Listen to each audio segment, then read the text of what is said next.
जय हिंद स्टूडेंट्स, स्वागत है आप सभी का लर्निंग फोरम में और हमारी सीरीज तैयारी बोर्ड एग्जाम की में।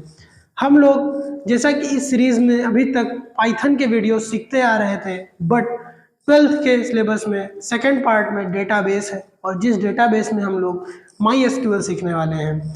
आप लोगों की जानकारी के लिए बता दूं कि क्लास 10th में CBSE में भी IT के सिलेबस में भी डेटाबेस है, तो जो बच्चे IT के हैं वो भी यहाँ पर MySQL सीख सकते हैं और साथ ही साथ 12th CBSE के बच्चों के लिए ये वीडियो स्पेशल है ही। तो अब हम लोग आगे बढ़ते हैं और देखते हैं आखिर SQL क्या है। सबसे पहले तो SQL समझिए, जैसा कि भाई हमने यहाँ पर लिख के भी रखा हुआ है कि SQL है क्या। तो चलिए आगे बढ़ते हैं। SQL से पहले सबसे पहले देखिए क्वेश्चन आ जाता है। जो क्वेश्चन क्या होता है, वो क्वेश्चन है वाई डेटाबेस, यानी कि डेटाबेस क्या है और डेटाबेस ही क्यों। तो दोनों ही चीज़ों को समझने से पहले हमारे पास दो टर्म्स आते हैं। पहला टर्म आता है डेटा और दूसरा टर्म आता है इंफॉर्मेशन। तो अगर इन दोनों टर्म को हम लोग सीखें और समझें क्या होता है, तो जो डेटा है वो डेटा कुछ ऐसा है कि इसको जो है हम लोग कह सकते हैं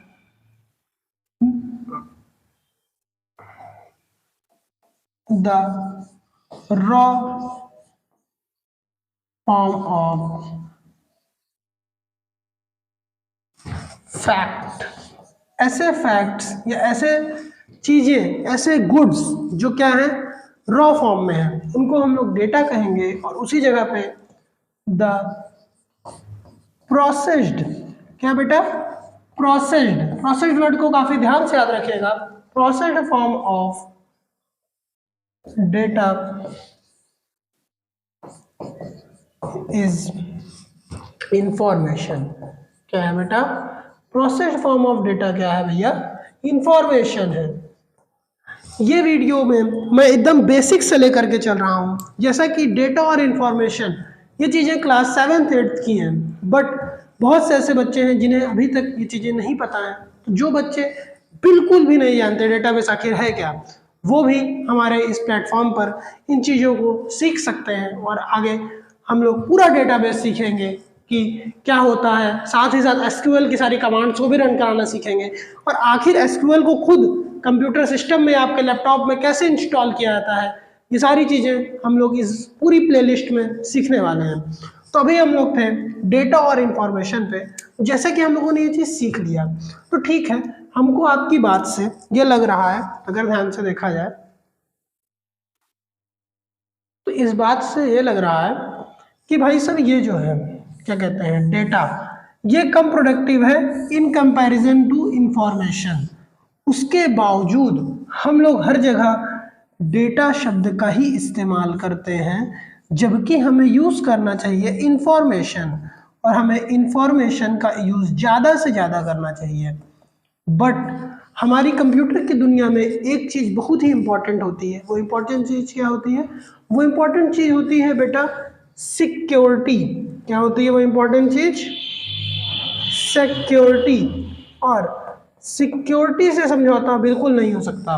तो आप लोगों को इंफॉर्मेशन के लिए पता होना चाहिए कि अगर हमारी मेमोरी ये है, तो उस मेमोरी में डेटा कुछ इस फॉर्म में होता है, डेटा पैकेट्स के फॉर्म में, अलग अलग फॉर्म में।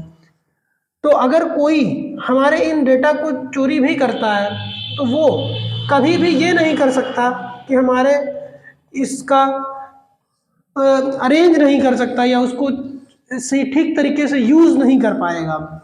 यूज़ करने के चांसेस बहुत कम है। ऐसा नहीं कि बिल्कुल ही नहीं कर पाएगा, बट चांसेस कम है। और इंफॉर्मेशन एकदम बनी बनाई खिचड़ी होती है, मीन्स पूरी चीज़ प्रोसेस तो हमने ही करके रखी है, सिर्फ इंफॉर्मेशन क्या करेगा, वो ले लेगा और उस इंफॉर्मेशन को वो यूज़ कर लेगा। यही कारण है कि हम लोग डेटाबेस बोलते हैं और हर जगह डेटाबेस का ही यूज़ करते हैं। हम लोग कभी भी इंफॉर्मेशन बेस नामक कोई वर्ड ही नहीं बनाया हमने। क्यों? क्योंकि इंफॉर्मेशन बेस हमेशा एक इनसिक्योर चीज़ रहेगी और डेटाबेस एक सिक्योर चीज़ के रूप में ही हमारे सामने रहेगा। यही कारण है कि हम लोग सिर्फ और सिर्फ क्या यूज करते हैं, डेटाबेस। डेटाबेस ही हमारे लिए इंपॉर्टेंट होता है और हम डेटाबेस का ही इस्तेमाल सबसे ज़्यादा करते हैं। बट अगर अभी भी नहीं समझ में आया तो इसके लिए मैं एक छोटा सा एग्जांपल देता हूँ। ये एग्जांपल बहुत छोटा है और बहुत ही बेसिक लेवल का है, बट कनेक्ट करने के लिए अच्छा है। चलो इसको ऐसे समझते हैं कि आप सभी लोग जानते होंगे कि शुगर जो है वो शुगर केन से बनती है। अब अगर कोई आपका फ्रेंड है, उसके पास शुगर केन के खेत हैं, शुगर केन की फील्ड है, और आपके पास क्या है, शुगर फैक्ट्री है।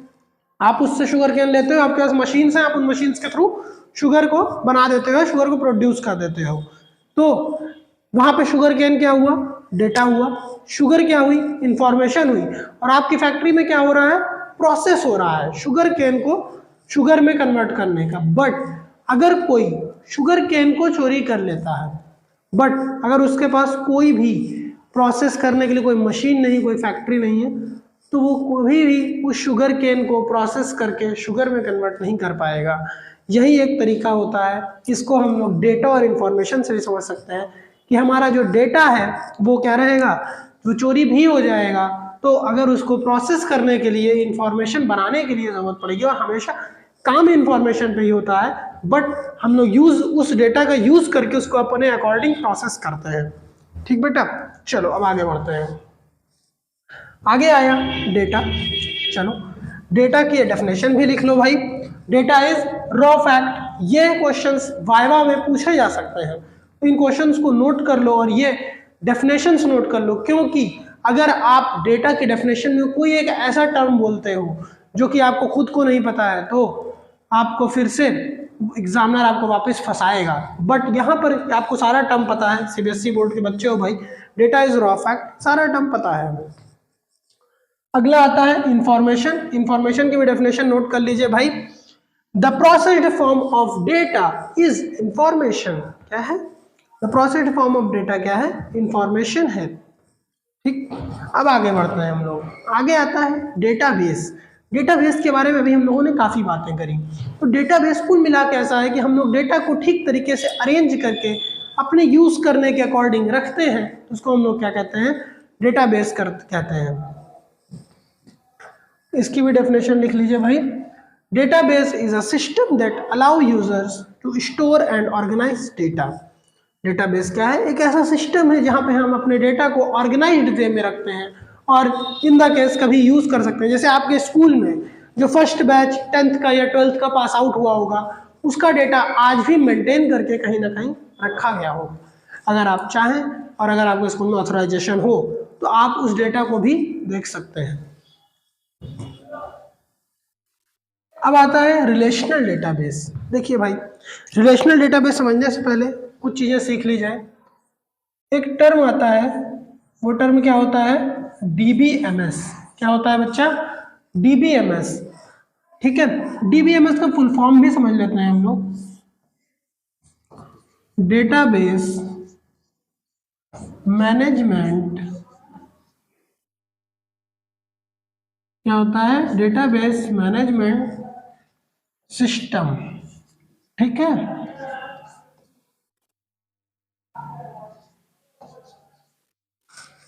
डीबीएमएस का फुल फॉर्म क्या है, डेटाबेस मैनेजमेंट सिस्टम। ठीक भाई, अब यहां पर आता है रिलेशनल डेटाबेस, उसको हम लोग कहते हैं आरडीबीएमएस। आरडीबीएमएस का मतलब क्या हो गया, रिलेशनल डीबीएमएस। क्या हो गया बेटा, relational database management system, relational DBMS.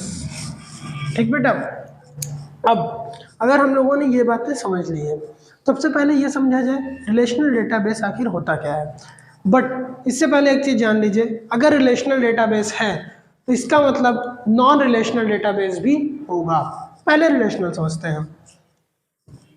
Relational database को समझने के लिए कुछ ऐसा समझ लो कि कोई भी ऐसा डेटा स्टोर हम लोग अगर कर रहे हैं जो कि किस फॉर्म में है, टैबुलर फॉर्म में है, तो उसको हम लोग क्या कहेंगे, आरडीबीएमएस कहेंगे, रिलेशनल डेटाबेस मैनेजमेंट सिस्टम कहेंगे। ठीक है, जिसमें कि रोज क्या होती हैं, हमारी हॉरिजॉन्टल रोज हैं और वर्टिकल कॉलम्स हैं। ठीक बेटा, और फॉर योर काइंड इंफॉर्मेशन मैं आप लोगों को ये भी बता दूं कि हमारा एसक्यूएल आरडीबीएमएस पे वर्क करता है, रिलेशनल डेटाबेस मैनेजमेंट सिस्टम पर वर्क करता है। ठीक है, आगे बढ़ते हैं। आगे आता है non relational database management system. मतलब सीधी सी बात है, ये एसक्यूएल पे वर्क नहीं करता, ये एसक्यूएल इस पे वर्क नहीं करता होगा। तो ये हमारे सिलेबस से तो नहीं है, लेकिन थोड़ा सा समझ लेते हैं, क्योंकि डीबीएमएस हम लोग पढ़ ही रहे हैं, तो आखिर नॉन रिलेशनल डेटाबेस क्या है। तो आप लोगों को ये बता दूं कि ऐसा डेटाबेस जहां पर टेबल के फॉर्म में हम लोग नहीं यूज करते हैं, मींस ये क्या है, नॉन टैबुलर है। कैसे है बेटा, नॉन टैबुलर है। कैसे हैं, नॉन टैबुलर है। तो अब अगर नॉन टैबुलर की बात करी जाए तो भाई ये कैसे नॉन टैबुलर है, तो कैसे काम कर रहे हैं, बिल्कुल समझते हैं। आप लोगों ने वो देखा है फ्लिपकार्ट या अमेजोन पे शॉपिंग करी है, बिल्कुल करी होगी।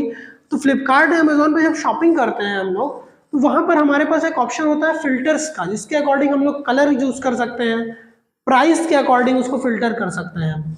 तो जहां पर हम लोग फिल्टर्स के थ्रू अपना डेटा सेलेक्ट कर सकते हैं, उसको हम लोग क्या कहते हैं, नॉन रिलेशनल डेटाबेस कहते हैं। क्या कहते हैं बेटा, नॉन रिलेशनल डेटाबेस कहते हैं। तो अब नॉन रिलेशनल डेटाबेस भी हम लोगों ने समझ लिया है, तो एक छोटा सा कंपैरिजन हो जाए, एसक्यूएल वर्सेस नो एसक्यूएल। इसको हम लोग एक चीज और लिख सकते हैं, रिलेशनल वर्सेस नॉन रिलेशनल। ठीक, दोनों बात एक ही है। कैसे, चलो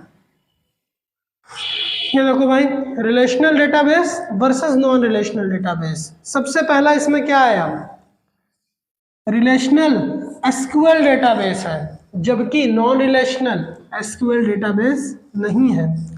अगला क्या है, डेटा स्टोर्ड इन टेबल्स। यहां पर डेटा टेबल्स में स्टोर हो रहा है। यहां पर देखो किस तरीके से स्टोर हो रहा है भाई, डेटा ग्राफ्स के थ्रू हो रहा है, कॉलम्स के थ्रू हो रहा है, की वैल्यू पेयर्स के थ्रू हो रहा है, बट टेबल के थ्रू नहीं है, टेबल के थ्रू नहीं है भाई। अगला आता है, these databases have fixed और static predefined schema, means कुछ सेट ऑफ रूल्स। स्कीमा का मतलब समझने की कोशिश करो, कुछ सेट ऑफ रूल्स होते हैं तो उसको हम लोग स्कीमा कहते हैं, और इनके पास पहले से ही प्री डिफाइंड स्कीमा है, बट इनके पास डायनेमिक स्कीमा है, जिसके कारण ये होता है लेस प्रोडक्टिव। कैसा साबित होता है ये, लेस प्रोडक्टिव साबित होता है, और ये हाई प्रोडक्टिव साबित होता है। क्यों भाई, क्योंकि यहां पर हम अपने अकॉर्डिंग भी चीजें चेंज कर सकते हैं, and nothing is ideal, science का पहला नियम है। तो यहाँ पर अगर कोई चीज आइडियल नहीं है अकॉर्डिंग टू डेटाबेस, तो हम यहाँ पे चेंज कर सकते हैं, बट यहाँ पर चेंज नहीं कर सकते हैं। 2 पॉइंट तक रिलेशनल डेटाबेस ने लीड किया according to us, but 2 point का तीसरे पॉइंट पे नॉन रिलेशनल ने लीड कर दिया। अगला आता है low performance with huge volume of data. यहाँ पे भाई ये देखो, इनको क्रॉस करना पड़ेगा और इनको टिक करना पड़ेगा। क्यों, क्योंकि लो परफॉर्मेंस है इसकी, ज्यादा डेटा जैसे ही आएगा वैसे ही इसकी परफॉर्मेंस गिर जाएगी, बट यहाँ पे चाहे जितना ज्यादा डेटा दे दो कोई परफॉर्मेंस नहीं गिरने वाली है। तो भाई हमारा ये कंपैरिजन, ये मुकाबला 2-2 से टाई रहा। लास्ट में हम लोगों ने एग्जाम्पल्स रखे हुए हैं, तो एग्जाम्पल्स में है PostgreSQL, MySQL, MS SQL server है, यहाँ पर हमारे पास मोंगोडीबी है, कैसेंड्रा है, एचबेस है। ठीक, अब आगे बढ़ते हैं। आगे आता है एक्सेल वर्सेस डेटाबेस। ठीक है, एकदम सही बात है, हम लोगों ने जबरदस्ती डेटाबेस का झमेला ही क्यों लिया, एक्सेल पे हम लोग आराम से काम करते हैं, एक्सेल हमको चलाना भी आता है, हमारे लिए एक्सेल अच्छा भी है। हम लोग जबरदस्ती झमेले में फंसे हुए हैं, किसके, हम लोग जबरदस्ती झमेले में आ चुके हैं डेटाबेस के। और डेटाबेस में हम लोग क्या सीखना पड़ रहा है, एसक्यूएल सीखना पड़ रहा है, जो कि बहुत समस्याजनक है, हमको कमांड्स याद करनी पड़ेंगी अभी, और वैसे भी पढ़ना पड़ रहा है। एक्सेल तो हम बिना पढ़े ही सीख गए थे, एक्सेल वेरी गुड, बहुत अच्छा था भाई। अभी मैं इसके समस्याएं बताऊंगा, तो वेरी गुड को मैं काटूंगा, ठीक है, और एसक्यूएल को तो वेरी बैड लिख देते हैं अभी। चलो ठीक है, एक्सेल को वेरी बैड लिख देते हैं, भाई बहुत गंदा है, हमको तो आता ही नहीं था, अभी अब सीखना भी पड़ रहा है क्योंकि स्कूल वालों ने सिलेबस रख दिया है। चलिए अब समझते हैं क्या ऐसा है? चलिए भाई, पहला पॉइंट आता है easy to use, untrained person can work, और लास्ट में है ट्रेन्ड पर्सन कैन वर्क। अब अगर पूछा जाए बच्चों से तो बच्चे कहेंगे अरे सर ये तो बहुत अच्छा है, इसमें पहली लाइन लिखी इजी टू यूज, नहीं, यहां पर हम लोग लिखेंगे क्रॉस, और यहां पे क्या लिखेंगे टिक। कैसे? हमने डेटा बनाया और वो डेटा चोरी हो जाएगा, क्योंकि कोई भी सीख, एक्सेल तो सबको आता है, कोई भी चला सकता है, बट डेटाबेस या एसक्यूएल सिर्फ कुछ ट्रेंड लोगों को ही आता है, तो हर कोई तो हमारा डेटा नहीं छू पाएगा, और यहां पर तो हर कोई छू सकता है। अगले पॉइंट में भी एक्सेल हार गया भाई, अगले पॉइंट में भी एक्सेल हार गया। Data is stored less data, यहाँ पे कम डेटा स्टोर होता है, और यहाँ पर large amount of data store होता है। अगला आता है गुड फॉर वन टाइम ऐसा एनालिसिस क्विक चार्ट। भाई एक बार के लिए तो बहुत अच्छा है, एक्सेल एक बार के लिए बेस्ट है, बट अगर हम लोगों को कई समय, काफी लंबे समय तक यूज करना है तो एक्सेल बेस्ट नहीं है। तो यहां भी एक्सेल हार रहा है और डेटाबेस जीत गया। अब उसके बाद देखो अगला पॉइंट है no data integrity due to manual operation. यहां पर है हाई डेटा इंटीग्रिटी। भाई साहब यहां पे तो डेटा इंटीग्रिटी है ही नहीं, क्यों? क्योंकि मैनुअल ऑपरेशन है, कोई भी यूज कर ले रहा है, मतलब कोई पासवर्ड नहीं है, कुछ नहीं है, पासवर्ड बस वही जो हम लगाएंगे बाहर से फाइल में। तो ये तो यहाँ भी हार गया डेटा इंटीग्रिटी के में कंपैरिजन में भी, और ये यहाँ पर भी जीत गया भाई। उसके बाद आता है लो सर्च फिल्टर कैपेबिलिटीज। यहाँ पे हम लोग को सर्च फिल्टर्स कम मिलते हैं, जिसके कारण हमें पूरा डेटा सर्च करना पड़ता है, और यहाँ पर हमारे पास सर्च फिल्टर कई सारे होते हैं, जिसके कारण हमें बहुत ज़्यादा आसानी होती है। अभी आप लोगों को डेटा इंटीग्रिटी अगर बताई जाए, उसको ऐसे समझ सकते हो कि जो डेटा हमने रखा हुआ है कहीं पर, वो बिना हमारी परमिशन के, बिना हमारे ऑथराइजेशन के कोई और टच ना करे, उसको हम लोग डेटा इंटीग्रिटी कहते हैं। तो भाई साहब यहाँ पर वेरी गुड काटना पड़ेगा, और यहाँ पर वेरी बैड भी काटना पड़ेगा, उल्टा लिखना पड़ेगा, वेरी बैड। चलो इसे जाने दो, ये नहीं लिखते हैं, ये गलत है, किसी को ऐसा नहीं कहना चाहिए, ठीक। चलो अब आता है एसक्यूएल। एसक्यूएल क्या है? अभी तक तो उन्होंने डेटाबेस सीखा, डेटाबेस क्या है, ये सारी चीजें अभी हम लोगों ने सीख ली। अब एसक्यूएल समझते हैं कि एसक्यूएल क्या है। चलो भाई, एसक्यूएल का फुल फॉर्म क्या है? Structured query language. यहाँ पे लिखा भी हुआ है, आप लोग नोट भी कर लो। स्ट्रक्चर्ड क्वेरी लैंग्वेज क्या है? एसक्यूएल है, देखिए यहाँ पे लिखा हुआ है SQL structured query language is a programming language used to interact with database. भाई साहब एसक्यूएल क्या है? एक प्रोग्रामिंग लैंग्वेज है जो कि किसके लिए है? डेटाबेस से इंटरेक्ट करने के लिए। अगर प्रोग्रामिंग लैंग्वेज किसी को भी नहीं समझ में आती है तो भैया पाइथन वाले प्लेलिस्ट का पहला वीडियो देखो, इंट्रोडक्शन टू प्रोग्रामिंग लैंग्वेज। उसमें प्रोग्रामिंग लैंग्वेज आप लोगों को एकदम क्लियर हो जाएगी कि आखिर प्रोग्रामिंग लैंग्वेज है क्या। आगे बढ़ते हैं, अगला आता है CRUD। चलो भाई सर हमने तो ये सुना था कर्ड, ये आपने क्या बता दिया? CRUD। चलो पहले इसको तो रफ कर देते हैं कर्ड, क्योंकि दही से हमारा कोई मतलब है नहीं।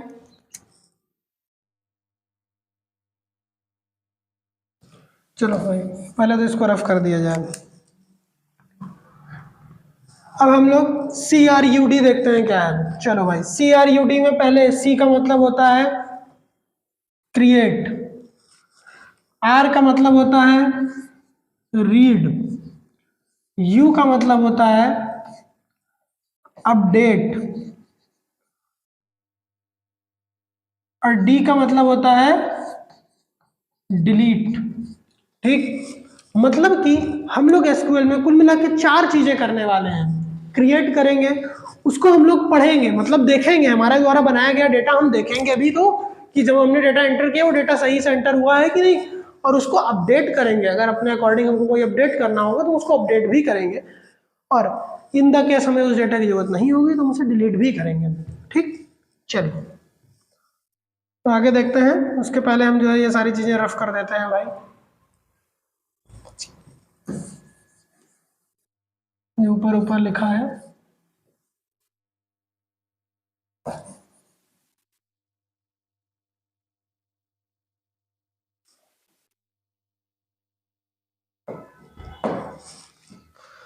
देखिए यहाँ पर लिखा भी हुआ है CRUD CRUD is an acronym for create read. Read के साथ सेलेक्ट भी लिखा हुआ है, जिसका मतलब है कि हम लोग उसको जब भी उस टेबल को पढ़ना चाहते हैं तो उसको सेलेक्ट करते हैं, उसके बाद अपडेट लिखा है और फिर डिलीट लिखा है। इन सारी स्टेटमेंट के एसक्यूएल के लिए क्या लिखा हुआ है, एक्रोनिम है CRUD, मतलब उसका फुल फॉर्म या शॉर्ट फॉर्म है।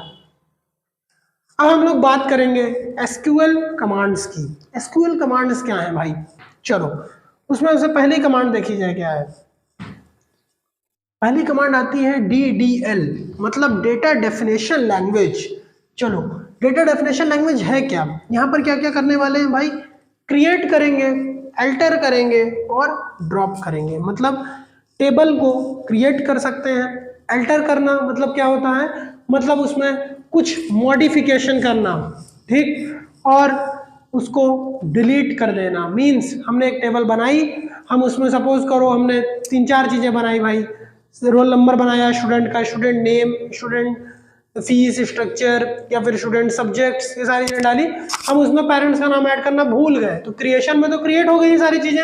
अल्टर में हम क्या करेंगे, जो चीज भूले तो उसको मॉडिफाई कर लेंगे, और डिलीट में या ड्रॉप में पूरी की पूरी टेबल भी ड्रॉप कर सकते हैं। सारी स्टेटमेंट हम लोग एसक्यूएल में पढ़ने वाले हैं। या फिर अगर जरूरत पड़ेगी तो हम लोग सिर्फ और सिर्फ किसको डिलीट करेंगे, पर्टिकुलर कॉलम या पर्टिकुलर रो को भी डिलीट कर सकते हैं। अगली कमांड क्या है उसको पढ़ते हैं।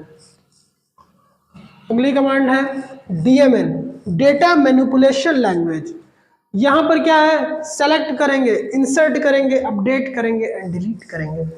सेलेक्ट करना मतलब रीड करना, पहले ही हम लोग ये चीज देख चुके हैं। सेलेक्ट करना मतलब क्या होता है, रीड करेंगे। अगर हम लोग डेटा की कोई चीज रीड करते हैं तो उसको किस में डालेंगे, सेलेक्ट में डालेंगे। इंसर्ट करते हैं मतलब उसमें कोई डेटा हमको इंसर्ट करना हुआ तो उसको किस में डालेंगे, इंसर्ट में डालेंगे। अपडेट मतलब हमको कोई और, सपोज करो हमने उसमें 10 रो डेटा डाली थी, हमको 11वीं रो भी अपडेट करनी पड़ गई तो हम उसके लिए अपडेट करेंगे। और डिलीट करना मतलब यहाँ पे पूरी की पूरी टेबल ड्रॉप होती थी और यहाँ पर हम लोग क्या डिलीट करेंगे, सिर्फ एक पर्टिकुलर रो या पर्टिकुलर कॉलम ही डिलीट करेंगे। उसके बाद क्या आता है, DCL, डेटा कंट्रोल लैंग्वेज, ठीक है, इसको TCL भी कहते हैं कुछ जगहों पे, ट्रांजैक्शन कंट्रोल लैंग्वेज। मतलब यहाँ पर ग्रांट और रिवोक परमिशन टू यूजर, हमारा डेटाबेस जो भी यूज कर रहा है, कभी कभार ऐसा होता है कि हमें अपना डेटाबेस लाइव करना होता है, तो अगर हमारा डेटाबेस कोई भी यूज कर रहा है तो उस डेटाबेस को हम किसको परमिशन ग्रांट कर रहे हैं, किससे परमिशन छीन ले रहे हैं, सारी चीजें कहाँ पे आएंगी, DCL में आएंगी। ठीक बेटा, और इसको TCL भी कहते हैं, तो मैं यहाँ पर इसको TCL भी लिख सकता हूं। वैसे नहीं, पहले इरेजर से इरेज करेंगे क्योंकि कुछ गलतियां हो गई। चलो अब लिखते हैं ऑल्सो नोन एज TCL, मतलब ट्रांजैक्शन कंट्रोल लैंग्वेज। ठीक बेटा, आप लोग इसको इन सारी चीजों को नोट कर लेना, आप लोग को ये सारी चीजें बहुत काम आएंगी। तो स्टूडेंट्स जय हिंद, आज की वीडियो में इतना ही। ये वीडियो SQL की पहली है, इसको हम लोग तैयारी बोर्ड एग्जाम की सीरीज में ऐड करने जा रहे हैं, नई प्लेलिस्ट बनाकर SQL for class 12th and 10th। सो आप लोग बने रहिए और पूरी SQL यहाँ से सीख के जाइए। जय हिंद।